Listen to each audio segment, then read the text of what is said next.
Hey guys, welcome back to another episode of Mind Muscle Connection podcast. Today is a Q&A episode, and I have three questions I want to dive into. So let's dive straight into those. So first question I have is, if I do the same exercises for a few years, how does this affect joints? For example, leg press, curls, tricep push down there. So again, when you're saying affecting joints, I'm assuming, we're kind of talking from like an injury management standpoint, right? And so that's kind of how I'm going to take this, in terms of what's it going to do to your joints, right? Is there going to be like some extra wear and tear because you're doing the same thing?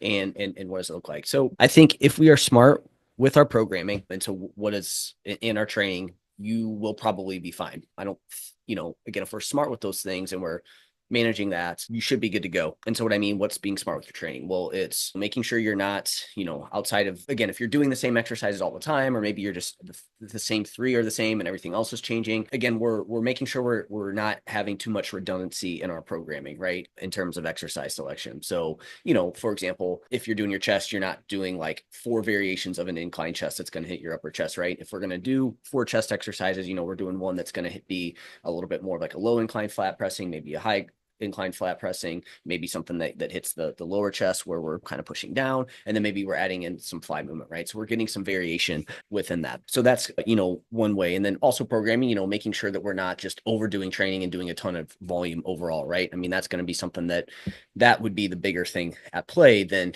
doing the same exercise. Also, our execution of movements. Are we training with proper technique? That's obviously going to be a huge part of it. So our execution of the movements as well too. How close to failure are we training? Are we always trying to go to like the max kind of like reps or the max? Yeah, we trying to like go to failure every single time we train. Again, that's going to be a big thing versus someone who, trains smartly. Maybe they go close to failure every once in a while, but a lot of times they're training a couple of reps away from failure.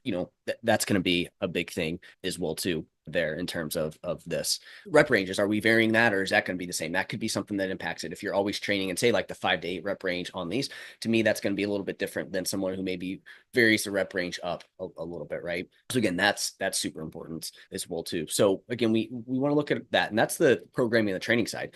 Also, what does recovery look like? Are you always trying to eat in a deficit? Are you trying to maintain too lean of a body weight? Are you maybe overweight? And again, that's going to be something that could impact, or again, maybe your body fat percentage is too high.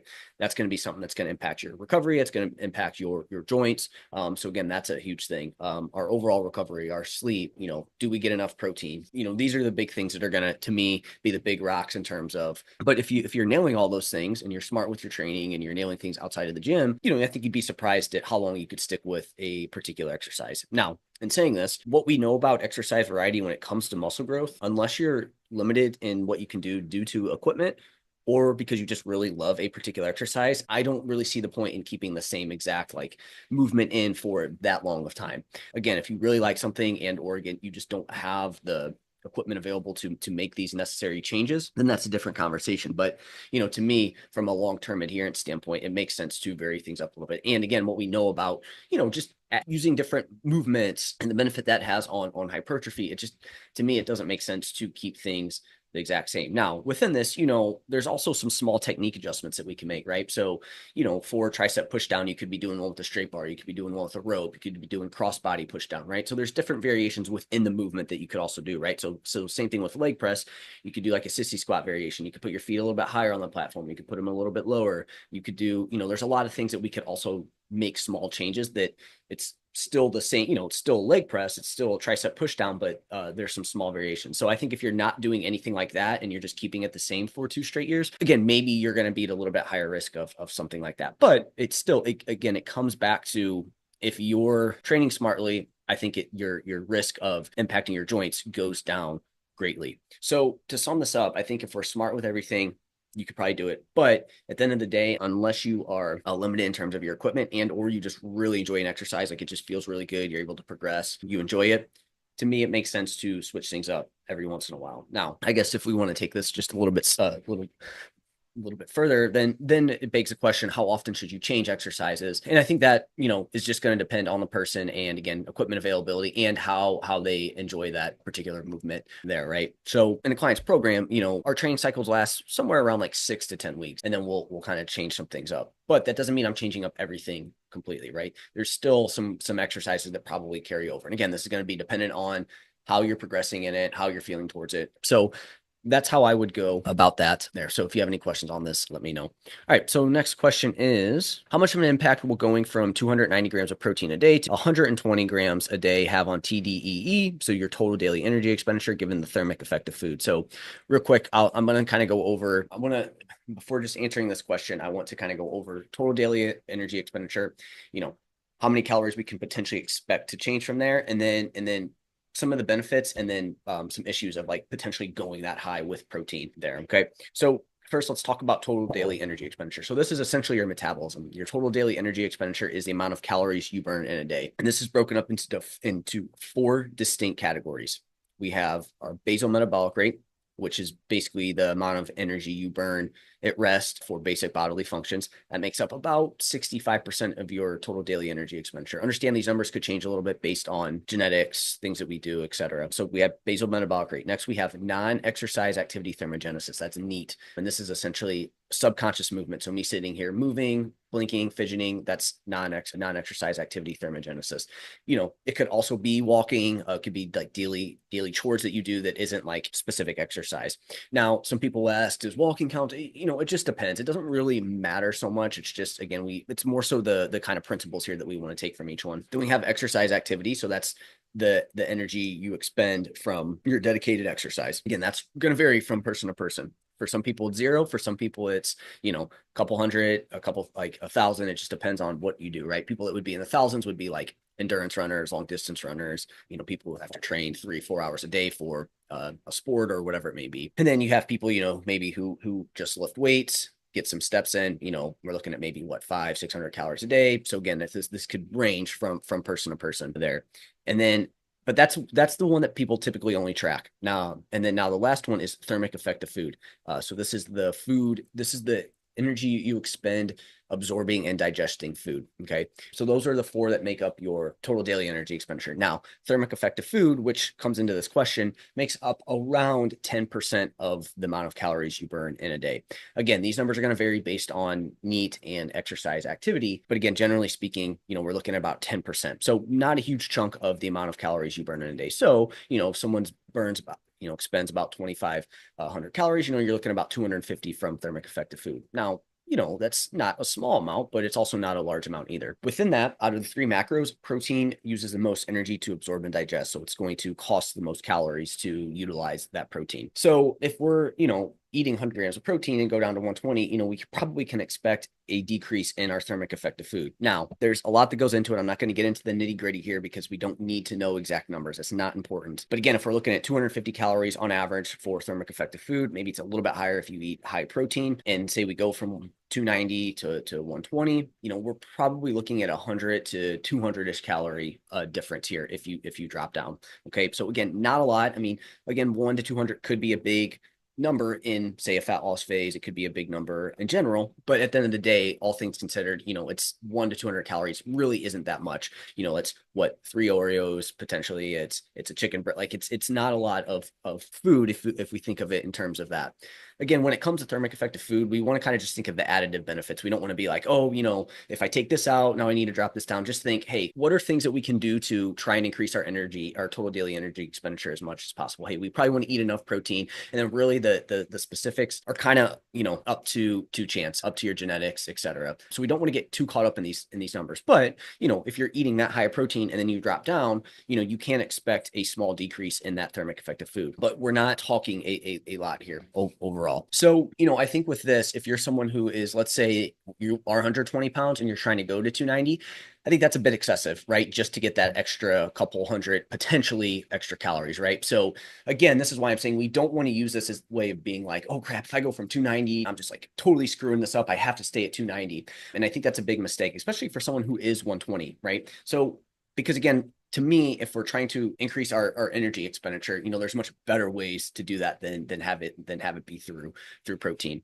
So again, we want to keep that in mind. But some issues with this are, again, I mean, if let's say we're in a fat loss phase and we're eating 290 grams of protein and you are 120, right? Because I'm just going to assume you're 120 pounds. Again, I don't know for sure where you're at, but if we're hitting 290 of protein, that ends up being 1,160 calories. If you're 120 pounds, you're probably looking somewhere on average between 1,500 and 1,800 in terms of what you'd have to do to like drop body fat in a fat loss phase. Again, some people could be a little bit higher, but either way, I mean, we're looking at, even if you're lucky and you're at 2000 or higher, you're looking at over 50% of your calories coming from protein. So my big issue with this is now we're looking at really low levels of fat and carbohydrates. So that's the one big issue there with it, right? And depending on your body composition at 120, these are most of the time I feel like, like obviously if you want to drop weight from 120, again, we have to make sure that we're focused on the body composition because we don't want to, at 120, again, some people, obviously it just depends on your height and everything like that. But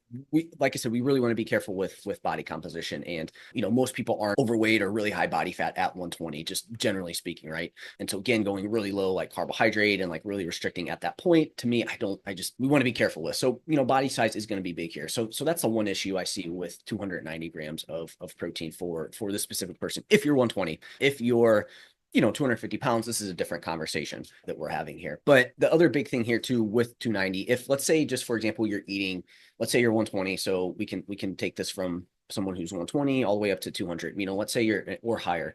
Let's say you're eating, that would be what, 2.25, 2.5 grams of protein per pound of body weight. It's a pretty hefty amount of protein, right? And so within that, we also have to look at, okay, so what are our choices coming, like food choices coming from? Because to me, I could see where that high of protein could be causing a lot of GI distress as well too. So we would need to look at that and making sure that you can handle that amount. So that would be the other big issue there. So now I want to flip this over to, some potential benefits. Like we don't want to look at like, yes, it's nice to have that little extra thermic effect of food from protein, but we want to look at like, basically we want to look at, okay, so we know like, that's not the main reason we want to eat protein. Okay. We want to look at the other benefits of increasing our protein intake, which can also lead to the thermic effect of food, right? So obviously the lean body mass, it's super important from that. Everyone knows this at this point that, hey, we need to eat enough protein to maintain and build lean body mass, right? So that's a big one. Dietary displacement. So what that means is, if we're focused on at least 1 gram per pound of body weight of protein, there's going to help kind of keep your overall diet within some parameters. Because if you're hitting that 1 gram per pound of body weight and you have a calorie amount that you're at least somewhat following, again, it's going to put you within these guardrails of what you can eat, right? So it almost kind of forces you into a generally solid diet. Now, again, we could probably have this be, all super fatty meats and we could still get our protein. You could be eating all hot dogs and stuff like that. And you could get protein in, but you're also going to have a ton of fat and probably not the greatest food for you and a lot of calories. So yes, if we're looking at our calories and we're controlling that, and then we're filling in 1 gram per pound of body weight, it's just going to displace other foods in your diet because you need to hit that and you need to stay within a calorie amount. So that's another benefit of it. And then obviously we have the satiety benefit of protein. Protein is very satiating as well too. To me, those are the 3 main reasons why we want to do it. And then obviously the thermic effect of food is kind of an additive benefit on top of that. And so at the end of the day here with this, my thought is to go that high of protein, let's say 2.2, 2.5, whatever it may be, again, grams per pound of body weight, or the extra couple hundred, like that. We just don't want that to be the sole reason why we're going that high in protein there. Again, you can maybe do that for the short term, but at the end of the day, that's not going to add a ton to fat loss. But protein does have a lot of benefits. So I think, again, around 1 gram per pound of body weight is going to be a sweet spot for everyone. And then you can also include everything else that I talked about there. And so for a couple hundred extra calories, to me, it's not worth it. And again, you have to look at all the other downsides with that. So hopefully that gave you good insight into the thermic effect of food for protein and, how we can kind of look at that and what to potentially expect in terms of how many calories are there. I guess lastly, this is actually, I'm just going to scrap that. I think we hit this point very well, and I want to move on to the next question. So, okay. So my last question is unsure that recomp is on the cards for me right now. And if I should be prioritizing fat loss, I'm hesitant at the idea of recomp as I've been training for 3+ years now. I freaking love this because this is a very common thing. When I talk about body recomp is most people think they're too advanced for body recomp. And I'm here to tell you right now that chances are you are not too advanced to body recomp. Okay. People have a lot more runway to recomp than they think. And this comes down to the fact that there's a lot of low hanging fruit here. When we look at the big picture, the reason I'm a big fan of recomp, and I'll talk about what it is specifically, is it makes sure that the things that we're doing are super efficient, right? So for example, I have my 5 pillars of body recomp. We have the training, we have the nutrition, we have movement, we have the lifestyle, and we have the mindset. Out of those 5 things, the chances that someone is not somewhat deficient in any one of those is very high. And because of that, people have more room to recomp than they think, right? So they think they need to do these, they need to pick and choose between these aggressive bulking and cutting phases, when at the end of the day, they haven't nailed down those 5 things. And because of that, you're not going to see as much benefit from those aggressive fat loss phases and bulks, right? Building, whatever you want to call it. And people think they need to go there because they're advanced. They've been training for 3 years. But then you look and it's like their training is not specific towards body recomp, which would be, making sure that we're focused on hypertrophy. So maybe someone thinks that they're just lifting, but then you look into their program, and again, it has a lot of redundant exercises. They're not training close enough to failure. They're training too much. There's a lot of junk volume in there. So there's a lot of things that we can, even within that, even if you're training for 3+ years, there's a lot of things within that can be improved. Then you have the fact that most people don't do cardio anymore because, there's this kind of push that, cardio is going to cause you to lose all your gain. And again, if we can be smart with our programming, cardio is going to be additive to this. We're not doing it for the fat loss benefit. We're doing it for the cardiovascular benefits, which in turn is going to get you to get more out of your training and just make your body more efficient with muscle gain and fat loss, right? As long as we're doing it in a smart way. Then we have the nutrition. This one's usually just a crapshoot. Again, people think they're doing the right things, but there's always at least 1 to 2 things at a minimum that even someone who's pretty advanced can improve upon in terms of their nutrition, right? Whether that be better food quality, whether that be better meal timing, whether that be improving their tracking. There's just so many things here. Again, getting in enough fruit and veggie per day, right? You would be amazed at how many people don't do that. How many people kind of follow if it fits your macros approach, and it's a lot of like protein bars and protein powder and, low carb tortillas, stuff like that. Fiber One bars. Again, I'm not trying to pick on any of these things, but again, a lot of people's diets have a ton of holes in it there. And again, that's going to leave you for a big room here to potentially recomp. And then we have the movement outside. Most people do okay job at that. But again, a lot of people, you'd be amazed at how many times people just, they train for an hour. Maybe they do some tracking of their calories, and then they don't move outside of the gym. Right. So again, there's that. And then we have the lifestyle. This one is, again, another one that has a huge return, like usually has a ton of things that people can work on, whether that be from a stress management standpoint, whether that be improving your environment, sleep, right? Your circadian rhythm. Again, even if you're sleeping, say 7-8 hours a night, there's usually some things within that people can work on to improve that. And then lastly, we have the mindset. And this is one that I've seen people really hold themselves back, whether that be a perfection mindset, whether that be someone who you have to be 100% on all the time. Everything has to be perfect. It's how you handle failure.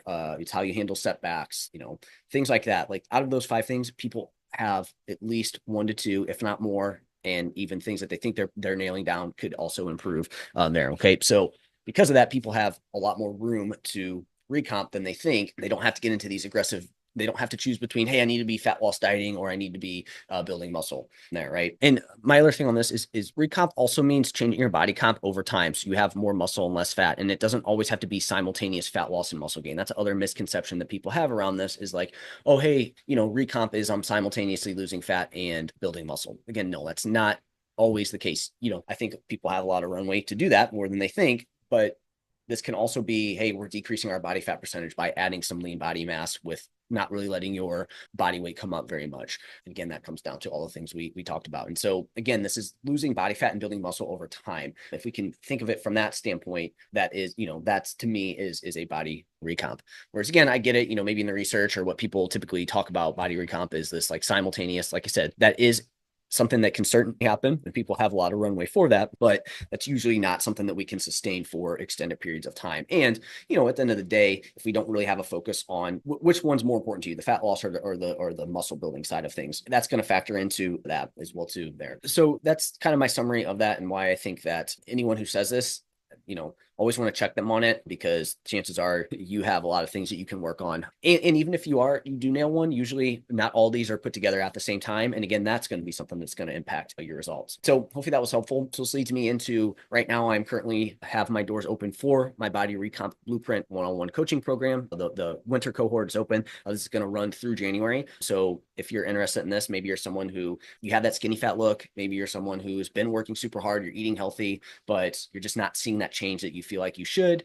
And you're just kind of frustrated with continuing to put in all this time when, hey, you have a ton of other stuff going on and you're just not seeing the change that you want. And it's impacting your day to day. Maybe you don't feel as good as you used to. Maybe you don't have as much energy to, run around with your kids or do your work. You're not as motivated as you were. You're just feeling sluggish. Again, most people, they focus just on dropping weight, and they go on these, 12-week kind of pushes, and then they're done. And then, they didn't really do anything from a muscle building side. And so their body composition is lacking. And this is why I'm a huge fan of body recomp, because we're working on your body composition. A lot of people don't understand that your body composition is huge in terms of how you feel, irregardless of your weight. You could have a low body weight, and you could have a high percentage of fat compared to muscle, and you're not going to feel as good. Your metabolic health is not going to be in a good spot. Your long-term health isn't going to be in as good of a spot as it can be. You could be at a moderate weight, and same thing. You could have a higher amount of body fat and not a lot of muscle, and same things apply. And then you have it all the way up to, hey, you are someone who's overweight and you need to do both.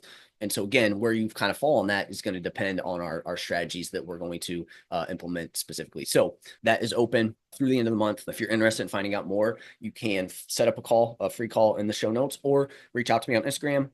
Just message me Body Recomp Blueprint, and we can talk about it from there. So let me know if you have any questions on that. I look forward to hearing from you. That's it for this episode. I'll chat with you guys soon.